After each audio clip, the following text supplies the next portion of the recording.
సమేతంగా తిరుమల శ్రీవారిని సేవలో పాల్గొన్నారు. వారికి టీటీడీ చైర్మన్ ఈవో స్వాగతం పలికారు. మనవడు దేవాంశ్ పుట్టినరోజు సందర్భంగా స్వామివారిని దర్శించుకుని ప్రత్యేక పూజలో పాల్గొన్నారు. అనంతరం అన్నప్రసాద వితరణ చేయనున్నారు. అన్నప్రసాదాలు తీసుకోవడంతో పాటు భక్తులకు వడ్డించనున్నారు. ఇక లైవ్ చూద్దాం. ఇక్కడ ఉంటారు శ్రీవారి ఆశీస్సుల కోసం. మరి వీరంతా మానవుల చర్మచక్షువులకు గోచరించకపోవచ్చు, చూడగలిగిన పుణ్యాత్మల మనోనేత్రాలకు గోచరిస్తారు, లేదా పురాణాక్షరాల ద్వారా మనం తెలుసుకోవచ్చు. ఈ పర్వత దర్శన మాత్రం చేతనే నరులకు సద్బుద్ధి సౌఖ్యం కలుగుతాయి. మరి ఈ వెంకటాచలంపై ఉండేటువంటి సిద్ధ చారణాదులు సర్వకారాల్లో కృపానిధి అయినటువంటి వెంకటేశ్వర స్వామిని పూజిస్తూ ఉంటారు. వెంకటాచలంలో వీచేటువంటి వాయువులే నరులకు సకల పాపాలు నశింపజేస్తాయి. అలాంటి గొప్ప క్షేత్రంలో స్వామివారి దర్శనం ఈ ఉత్తరాయణ పుణ్యకాలంలో మరింత శ్రేష్టతను ఆపాదిస్తుంది.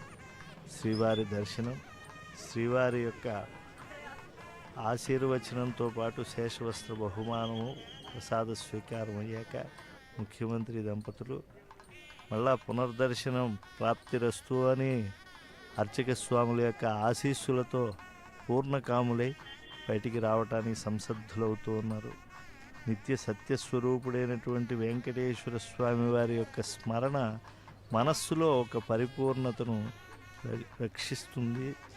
అది పరిపూర్ణతో హృదయాన్ని పూర్ణ కలశం చేస్తుంది. కనుక ఏ దివ్యమూర్తి యొక్క ప్రభావం ఈ లోకాలన్నింటినీ కటాక్షిస్తోందో, బ్రహ్మాది దేవతలందరూ కూడా ఏ దేవదేవుణ్ణి అన్వేషిస్తూ ఉన్నారు. ప్రపన్నులైనటువంటి వారికి మోక్షం ఇవ్వటానికి ఏ దేవదేవుడు వెంకటేశ్వరుడు లోకానికి ముఖ్య హితాన్ని చేకూరుస్తూ ఉన్నారు.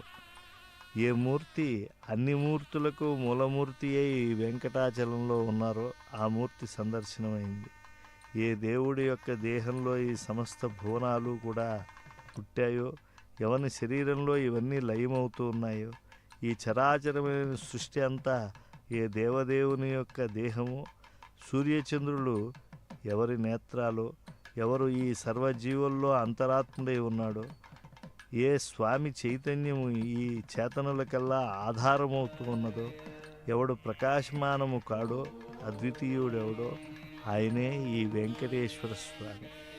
భూమి ఆకాశము ఏ వేల్పు యొక్క పాదయుగ్మము, ఏ స్వామి పాదములు తుది కేశములు తుది అంతము లేనువు, ఏ మహావాయువులన్నీ ఏ స్వామి నిట్టూర్పులో, పరమ భాగవతులైనటువంటి ప్రహ్లాద నారద పరాశర పుండరీక వ్యాస అంబరీష సుఖ శౌనక భీష్మ దాల్భ్య విభీషణాదులందరూ ఏ దేవదేవునికి దాసులో, ఎవరు సర్వేశ్వరుడో, ఎవరు పరమాత్మ, ఈ ప్రపంచానికి ముఖ్యమైన హితాన్నిచ్చే ఆ దేవదేవుణ్ణి మనస్సులో స్మరిస్తూ ఉన్నారు గౌరవ ముఖ్యమంత్రి వర్యులు నారా చంద్రబాబు నాయుడు గారు, స్థానిక శాసనసభ్యులు, అలాగే ఇతర దివ్యమైనటువంటి బాధ్యతలు నిర్వహించేటువంటి జిల్లా అధికారి యంత్రాంగం అందరూ కూడా ముఖ్యమంత్రి గారిని శ్రీనివాస స్వామి సేవతో ధరిస్తూ ఉండేటువంటి వేళ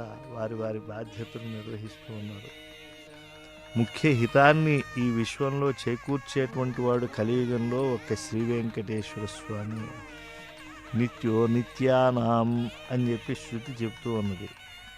ఆ స్వామి ఎప్పుడూ కూడా సత్యస్వరూపుడై ఉంటాడు. అటువంటి దేవదేవుణ్ణి ఆ యొక్క చిత్రపట బహుమానం ద్వారా కూడా స్వీకరిస్తూ ఉన్నారు ముఖ్యమంత్రి వర్యులు. భగవత్ చింతయే పాపములు అడిచి భవములు నశింపజేసేటువంటి సాధనగా గ్రహించినటువంటి వారు ఈ యొక్క బహుమానాలన్నింటినీ కూడా భక్తి శ్రద్ధలతో అందుకుంటూ ఉన్నారు. కోట్ల కొలది పాపాలు, జనన మరణాది సంసార క్లేశాలు కాల్చివేసేటువంటి సాధనం ఈ శ్రీనివాస స్వామికి శరణాగతి చేయటమే.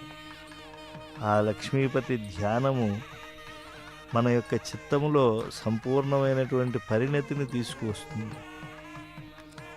మనకు అన్నీ కూడా ఉంటాయి అని అనుకుంటాం. వయస్సు, ధనము, కులము మొదలైనటువంటి ఈ మదములన్నిటినీ అణగించేటువంటి సాధనము శ్రీనివాస స్వామి సందర్శనమే అని చెప్పి వ్యాస భగవానుడు వారు స్పష్టంగా చెప్పారు. పలు బాధలను, దుర్గుణాలను వదిలిపెట్టాలి అని అంటే, తొలగించుకోవాలి అని అంటే ఉపాయము శ్రీ వెంకటేశ్వర స్వామి సందర్శనమే. భగవత్ చింతనచే పాపములు, భవములు అన్నీ భస్మమైపోతాయి. హరినామామృత పానము చేత మనకు కష్టభీతి, అలాగే దుర్గుణముల భీతి ఇవన్నీ తొలగిపోతాయి. కనుక వెంకటేశ్వర స్వామి సేవ, వేదాశీర్వచనము ఇవి రెండూ కూడా ఎప్పుడూ పొందాలి అనేటువంటి సంస్కారం ఉన్నటువంటి వాళ్ళే స్వామి సన్నిధానానికి వస్తూ ఉంటారు.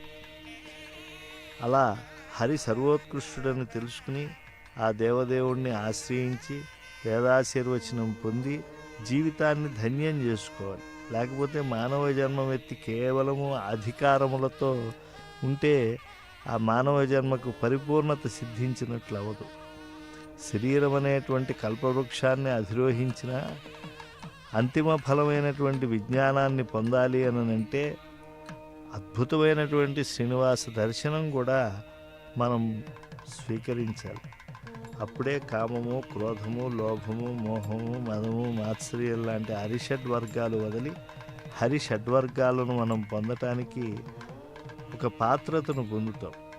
కనుక చరాచరములైన సకల ప్రాణుల యొక్క జీవన ప్రయత్నానికి, ప్రవృత్తులకి మూల కారణమైనటువంటి ఆ సర్వాంతర్యామి అయినటువంటి శ్రీ వెంకటేశ్వర స్వామి సందర్శనం ఒక అద్భుతమైనటువంటి ఉద్వేగాన్ని, ఉన్నతోన్నతమైనటువంటి స్థానాలని మనకిస్తుంది.